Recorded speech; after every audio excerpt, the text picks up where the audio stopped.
Do you remember Sargon of Akkad? Why the fuck am I here?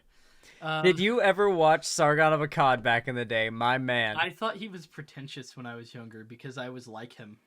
I don't like people who I don't get along with people who are similar. So I acted like Sargon when I was younger, and I didn't like him because he was similar to me. I thought he was fucking annoying because of that. That's hilarious. That's unironically I think hilarious. that's a worse answer than I liked him. I'd say. Yeah, that's yeah, I will say that Sargon for me was like pretty decent like background noise that I like to watch because He has a nice voice. I I mean, slowly sort of like kind of absorbed his opinions over time, yeah, and he was a big part of like getting me from like entertainment like right-wing politics to like actual hardcore right-wing politics, like actually caring about yeah. like the issues and not just sort of politics of the chase or entertainment. But Sargon like mostly doesn't really have a presence as just himself anymore because he's been demonetized to the ground. Hmm. I think he also defended Lolly recently on Twitter. What the fuck? Yeah, it's a little sus. That or it was no, I think it was Short Fat Otaku, his really good friend. Yeah, it was Short Fat Otaku who defended Lolicon on Twitter. He might have as well, like Sargon might have, but I know Short Fat Otaku did. How That are you was a gonna whole. name yourself Short Fat Otaku? Like I feel like a He lot of people. actually is a short fat Yeah, I otaku was in gonna real say. life. I Like feel I'm not like even kidding. His face has been leaked. a So lot of like, dudes who like give I up think on he's just being ahead or of. whatever. I think he's just ahead of the insults. Like he thinks if he just calls himself that, he'll. I don't know about that. Like you can try to be ahead of the insults. No, You I can think try to that's be what he's trying self-aware. to do. He's Yeah, trying and to he's be ahead of failing. the insults. Like, oh, he calls himself a short fat otaku. I bet he totally doesn't care if I call him that. That's That's just like gonna bounce right that's off him. such an obvious scope though. Yeah. So Sargon no longer really has a presence under the name of like Sargon of Akkad on YouTube now. He now does a podcast called Lotus Eaters with some other dumbass, and he did a segment called "Where Did Woke Come From?" So let's go ahead and get into it, huh? Are you Yeah, ready for this? yeah. Let's see. I'm for the sake of our own survival. Should I put it on 1.5 or 1.25 speed? 1.5. The issue is that it's a little quiet for us. So really quickly, turn down your Opera ever so slightly in your OBS, and then turn this up because it's loud for them. Yeah, it's a good idea. So Tim Pool and Peter Boghossian recently had a debate on Timcast, I think it was Monday night now, about the origins of wokeness and its means of spread versus where it came from and how that shapes its aims and how it plays out in society. Oh, for the record, by the way, the comparisons of this quote unquote wokeness ideology to a disease is very deliberate because the only way that one handles a disease is by completely eradicating it, exterminating it. They call it an infection, a parasite, a disease. They compare it to something that is spreading that needs to be eradicated entirely, root, stem, and foliage.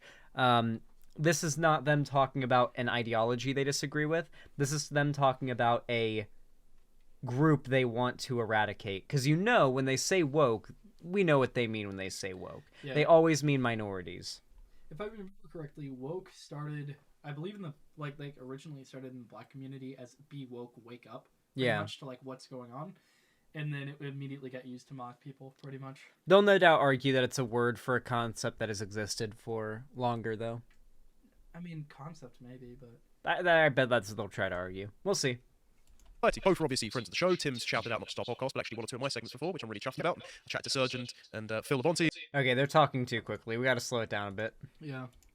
And love Timcast, watch it every day. And you had a fantastic conversation with Peter, which is linked down in the description, which I recommend you go and watch because and James Lindsay at some point as well, you tried to shake both of them out of their liberal sensibilities, and I think they're slowly but surely getting there. Yeah, I think so. I mean, like I say, I like all of the people involved in this. I consider them to be good people and friends. So I'm so glad Sargon's given up all pretense of trying to appeal to the Zoomer demographic. He's solely like an hardcore dedicated. He's now owns like this media company, the Lotus Eaters thing. He's solely dedicated himself to being like an ultra boomer, like conservative media outlet where like he's just going to slowly dwindle away, making content for like YouTube watching boomers that like were in their like 20s or like mid 20s when they got into Gamergate and are now into their 30s and in their 40s and stuff. Like that'll be the slowly dwindling demographic that he'll make content for till his audience slowly falls off and he has to start flipping burgers at McDonald's.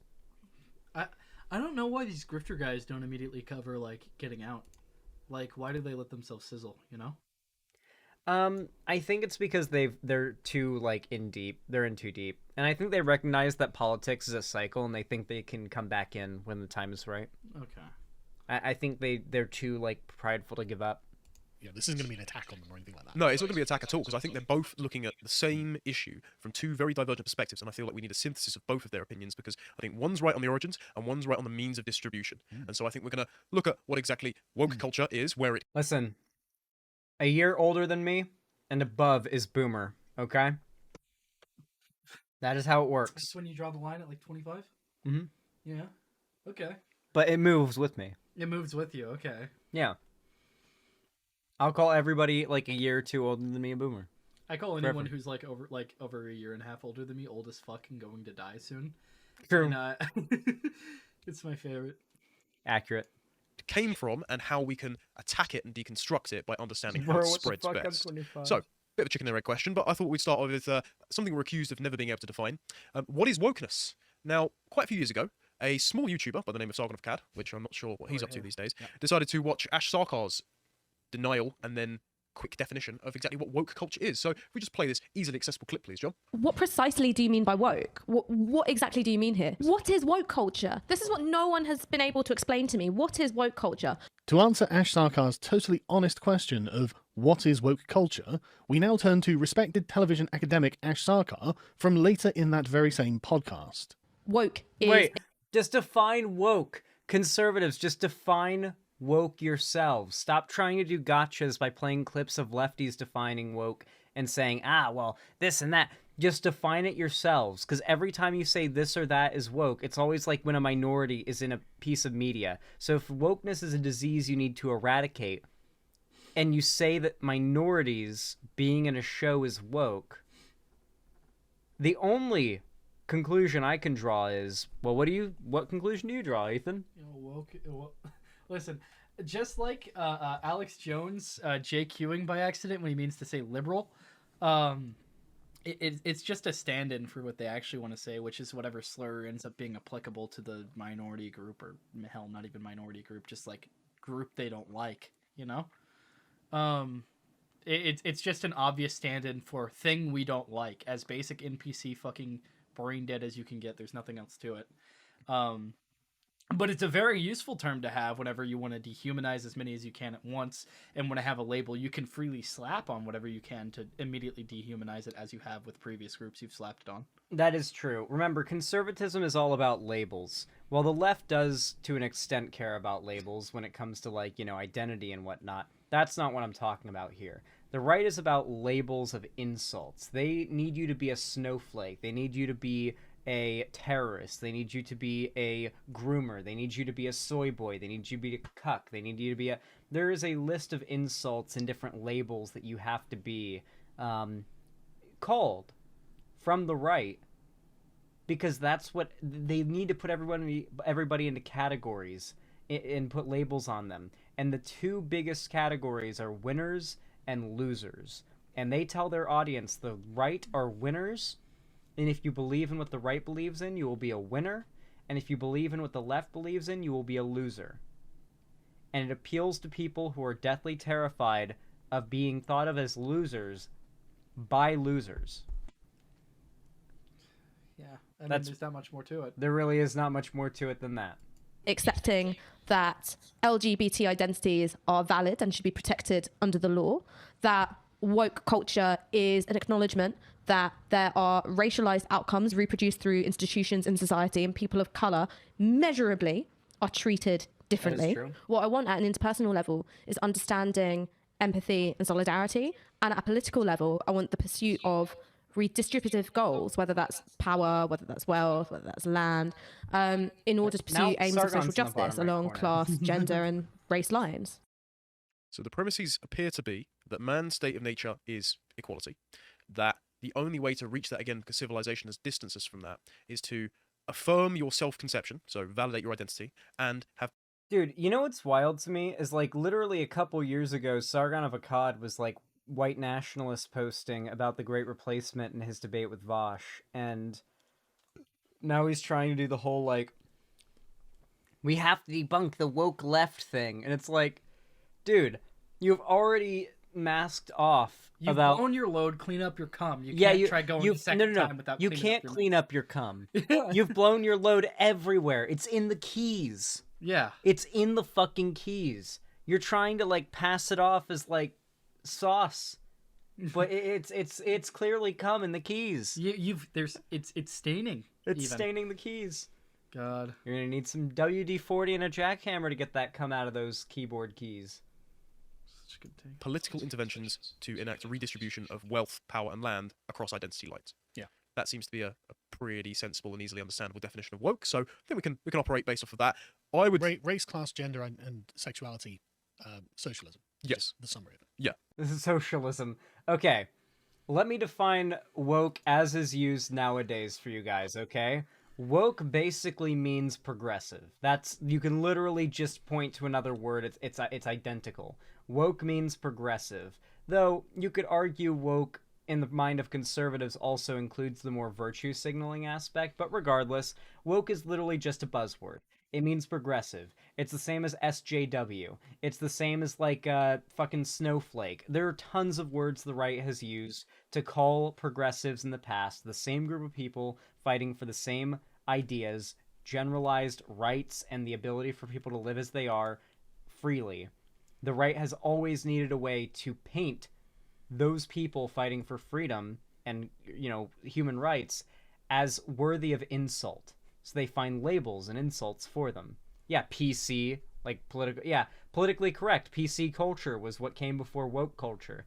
It's just new words for the same thing they've been grifting about for years.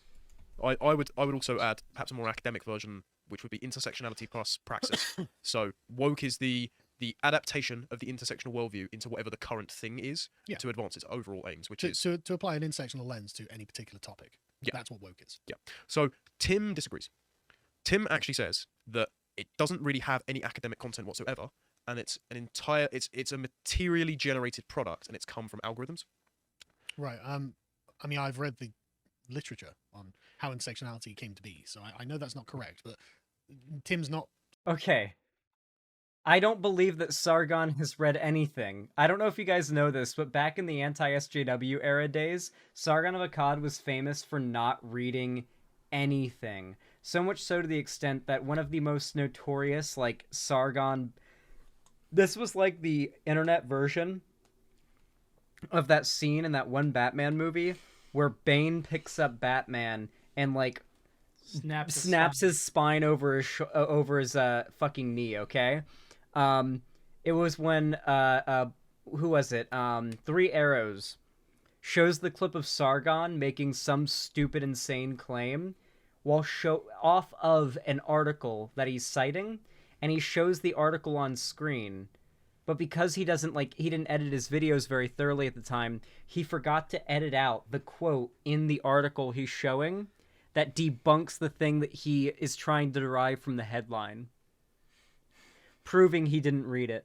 It was like definitive too. Like not even like, oh, subjectively you could pull this in different conclusion. No, just definitively debunked in the like first paragraph of the thing he was citing. That's just, I don't know. I would rightfully kill myself if that ever happened to me. Yeah, so basically Sargon of Akkad is very good at sounding smart with his dumb hoity-toity British accent. He's got a nice voice and that's it. He's got a very soothing voice. We even listened to his narration of the Communist Manifesto, which is very short to be fair, while playing Minecraft once. If Sargon of Akkad just stuck to like reading, and this is the only time we know that he does read, to like reading like random theory books right and left, like with his voice, that would be fine. Like he's been gifted with a good voice. Did he manage to get through the whole Communist Manifesto without like snickering or something? No, he read it all very like it was read like an audiobook. It was seriously? Just, yeah, he That's just did it full audiobook format. It was fine.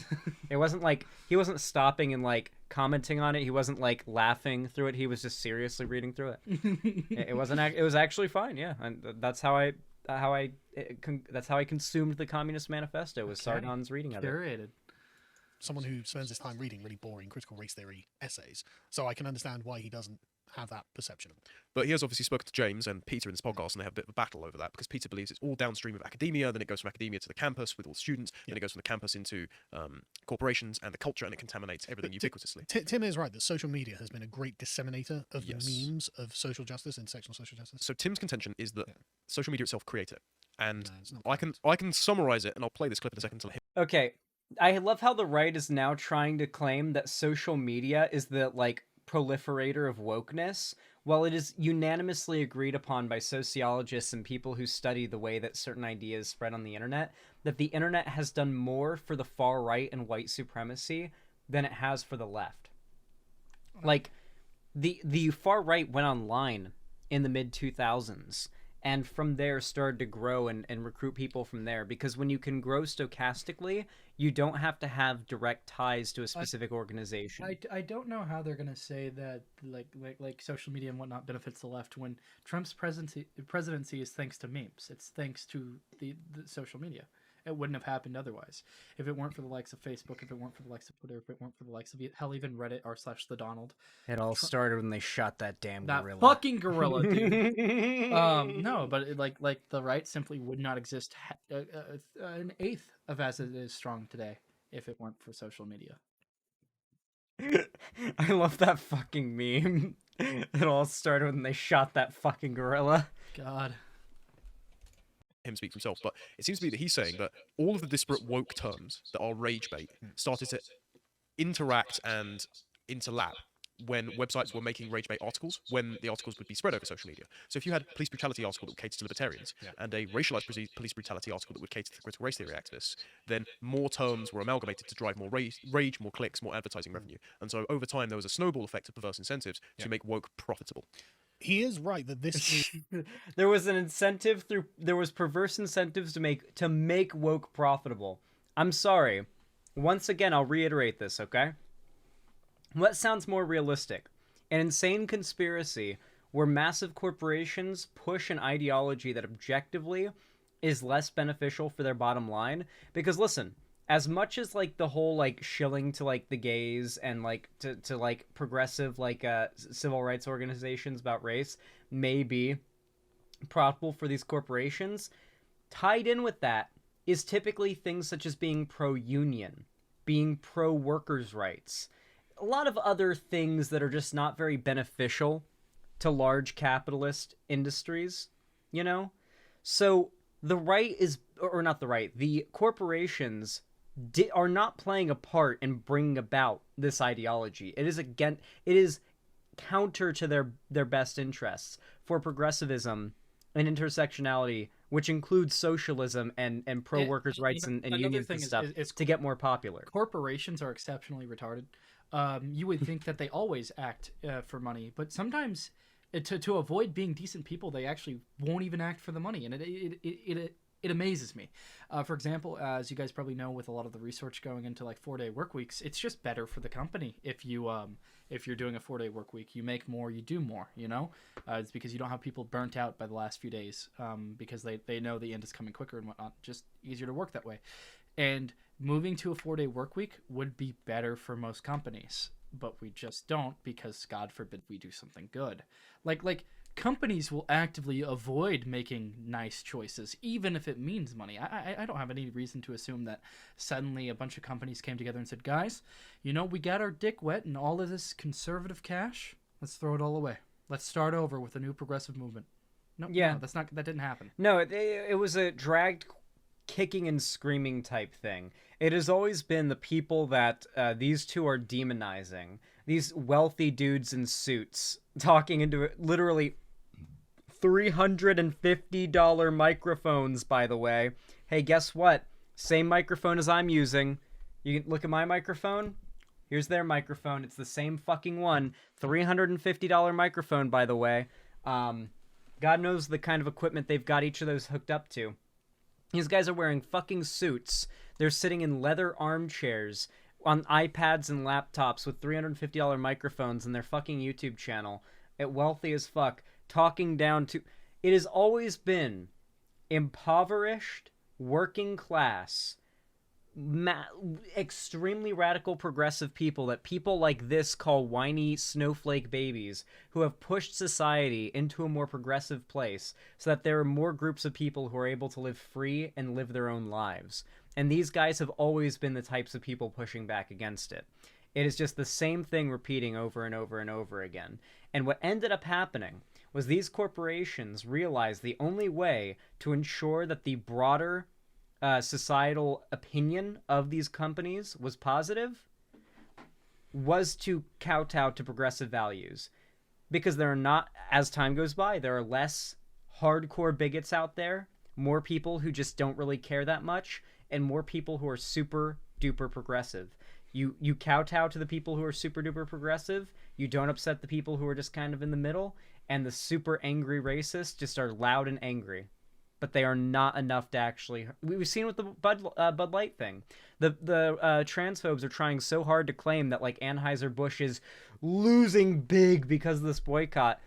They haven't. They're They've literally... lost like nothing. They've lost like nothing. They literally dipped down for a day, and now they're back to normal. Like, they're literally back to normal, and they're still trying to say, we have to keep pushing. Well, you know, we have to keep Bush pushing. got totally owned, you know, with that dip. But you know, Elon, he knows what he's doing. It'll come back. The money will come back. Yeah. It's all dissonance just on the team. right. It's all just team sports. They just have to be the ones that win. Is something that's kind of taken on a life of its own. That is correct. You know, and he is right that there's an algorithmic ecosphere that we're a part of. You know, that all of us talking about culture are a part of, and that he's also right that it is kind of self-generative, because this is why Peter Boghossian and James Lindsay's fat weightlifting article made no impact at all. Yeah. Because it was literally like just exploring an undiscovered country. So yeah, that's there, and that fits totally within woke politics.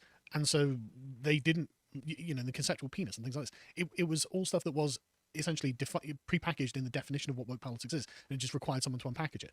But it wasn't something that shone a light on an unusual flaw of intersectionality. No, this is the purpose. This is what it does, and so this is why it had no impact on them whatsoever. And what Tim, I think, is identifying is the kind of the sort of hive mind nature of the internet. Well, once you've given them a new tool in which to analyze the world and explore this undiscovered continent of ideas, then yeah, it does have this kind of self-generative process where it kind of refines itself in a kind of like a nuclear reactor or something, you know, just burning itself up. Is he saying anything right now? No, but I heard the conceptual penis. So I also heard the conceptual penis. Is this guy, like, if you talk about nothing with a British accent hard enough, people just listen to you and think you like are saying yeah, stuff. I don't know what the fuck he's getting at. I thought maybe I was a little retarded, but like, You don't just talk like this for the yeah, rest we of should my just do this and videos. say like something like, oh, So, the conceptual penis and like a Sargon of reactor. Akkad. I'm gonna play. Two can play at this game, Sargon of Akkad. So, I've read the academic literature, and it says that Sargon of Akkad is a fucking retard. It does.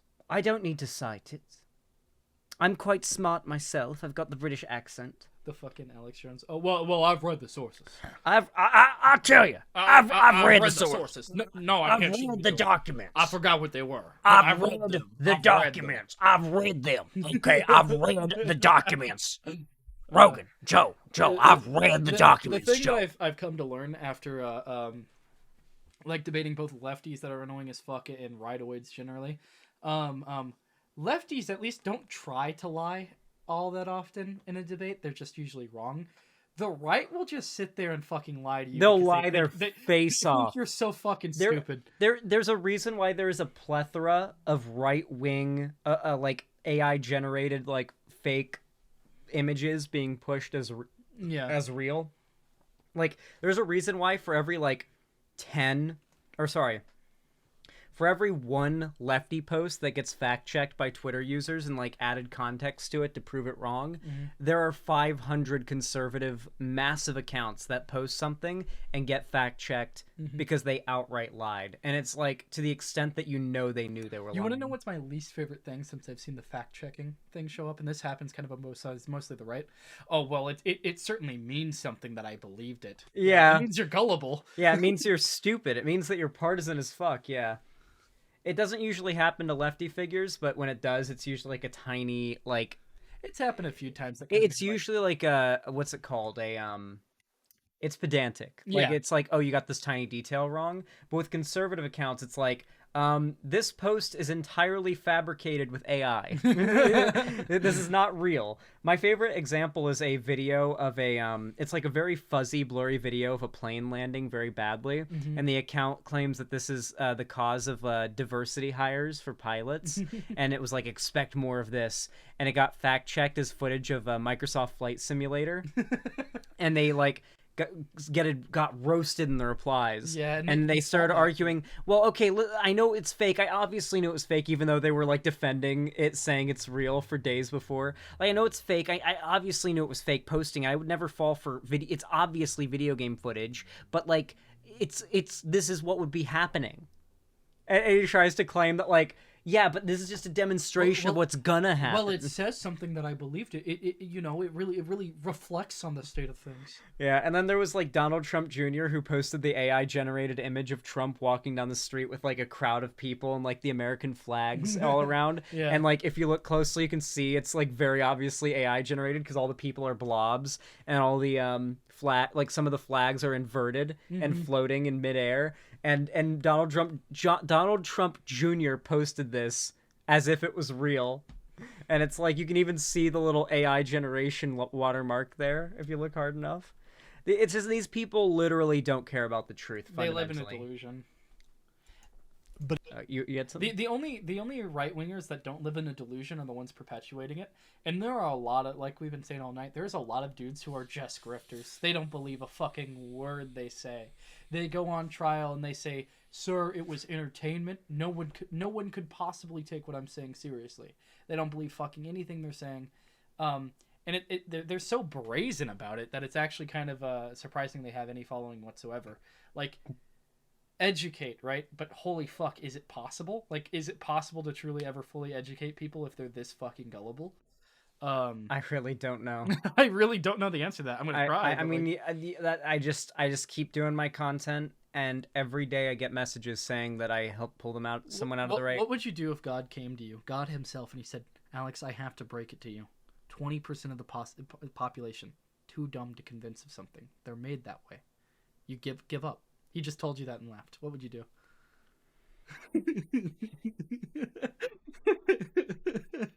I guess I'd have to start the rumbling or something. I don't know, like find the nuclear launch codes.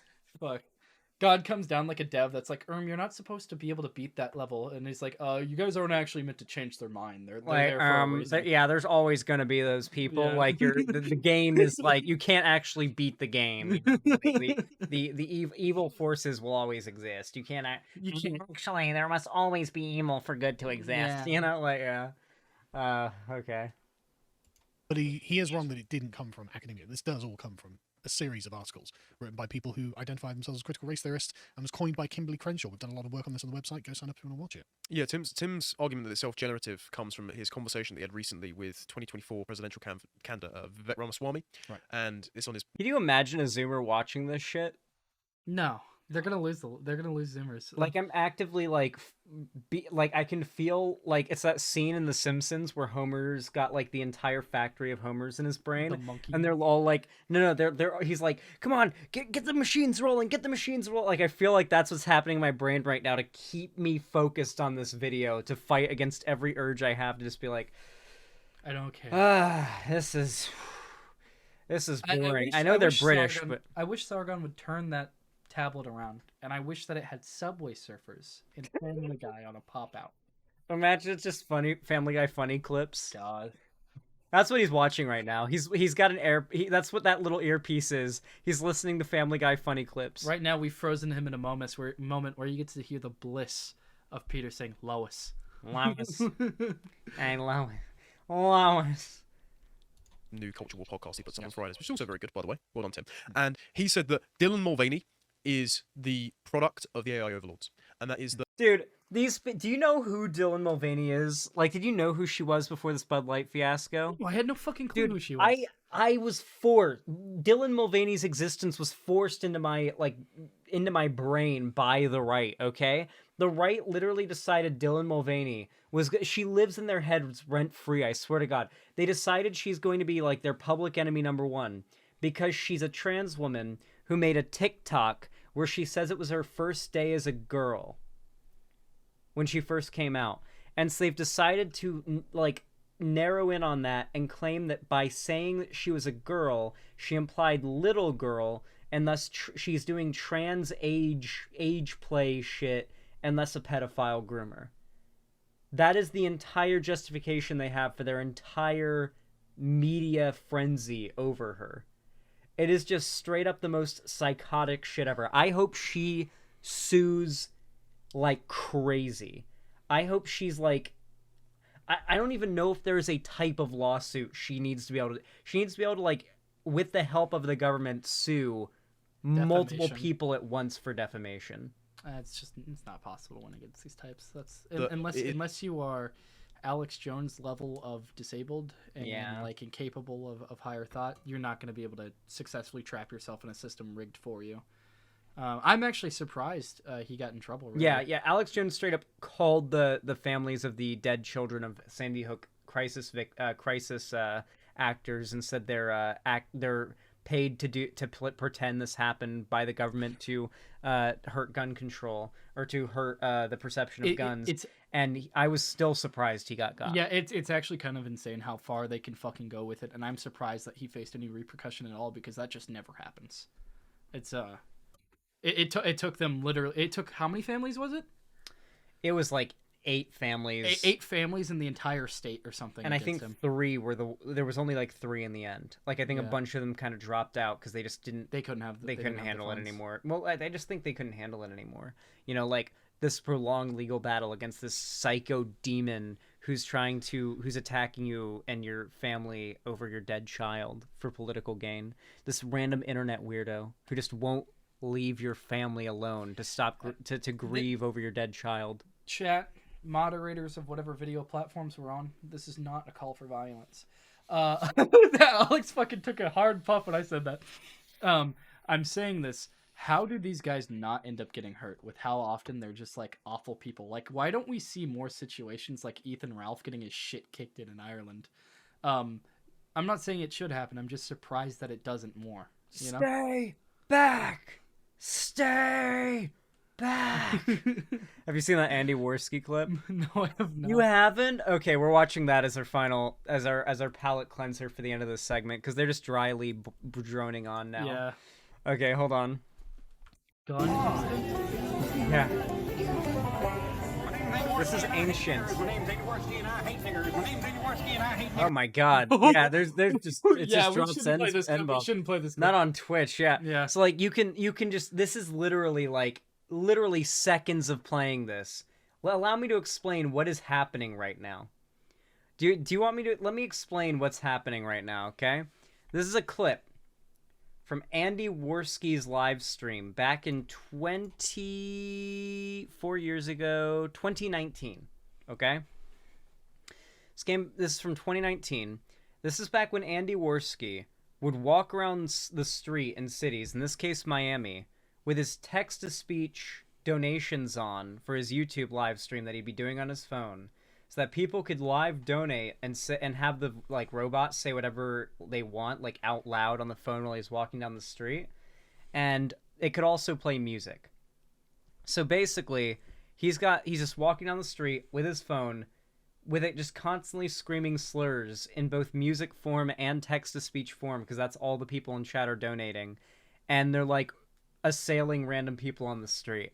I would actually okay. So as much as it's like public nuisance to do, I think it would be fun to do streaming where you have a moderation team queuing media that's been submitted by people. That way, it's not. That's anything. media share, yeah. Yeah. So like at the worst, you're a little annoying in public. You know, I don't think it's awful to be a little annoying in public. I think that I would find you annoying, but I think it's still funny. I think text-to-speech out loud in public while streaming is unacceptable. Text-to-speech is a bad idea, but I wouldn't mind think- someone who walks around with like a speaker in like a busy city with some music. If it's just I think that the furthest I go, and I feel bad doing this because it just feels disruptive, is like being in public with my phone on my selfie stick talking to it, doing a vlog or like a live stream video. Mm-hmm. Even then I try to lower my voice when people are around because I just don't want to interrupt their day and distract them. I think there's a type of cringe that you can do in public where it is okay, though. I think I'm not saying go fuck with workers or anything like that.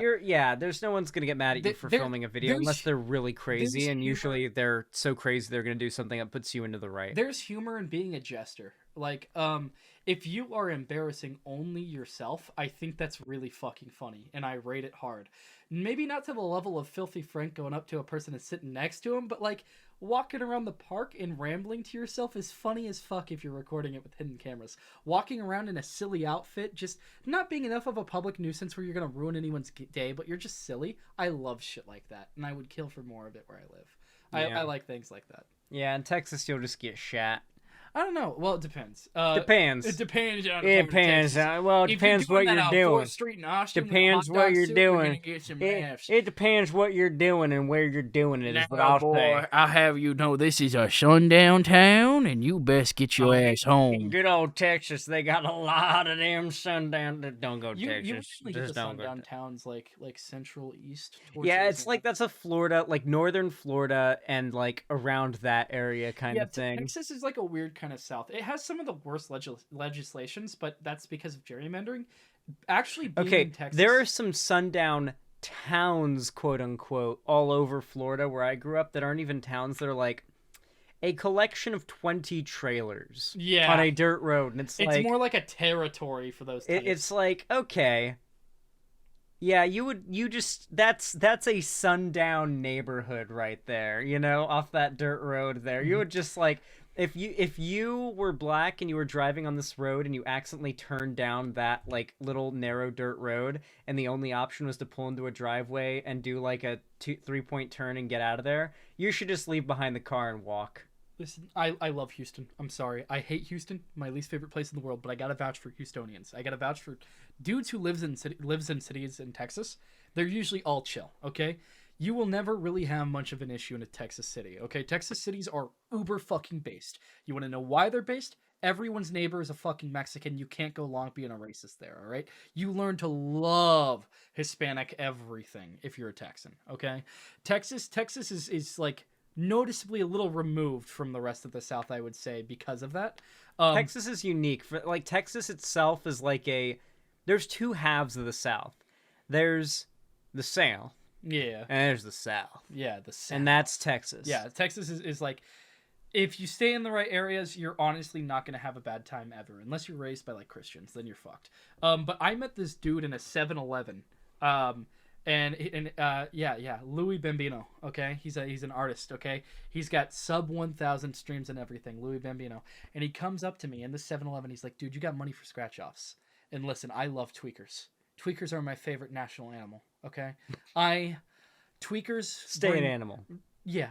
Okay. Tweakers bring me joy that nothing else in this world brings me. I don't treat them poorly, but man, do I like to enjoy. I like being around them. I like seeing what they do. All right, I grew up around my father. All his friends were tweakers. Okay, so whenever I'm hanging out in like a 7-Eleven or something, some dude comes up. He's like, "You got cash for a scratch off?" Absolutely, my brother. We're getting you 4 scratch-offs. I am your new best friend. And a hot dog. Get yourself a hot dog. Get yourself a hot dog. I'm giving you a good night, you know, because I know that these tweakers only have people who are dicks to them, okay? I'm going to be nice. I don't care if I'm encouraging them or whatever. I'm going to be nice to these people. And I had this one dude, Louis Bambino. He comes up to me with a fucking joint in his ear. He's like, dude, you got money for like a scratch-off? I'm like, fuck yeah, Louis. I got money for a scratch-off.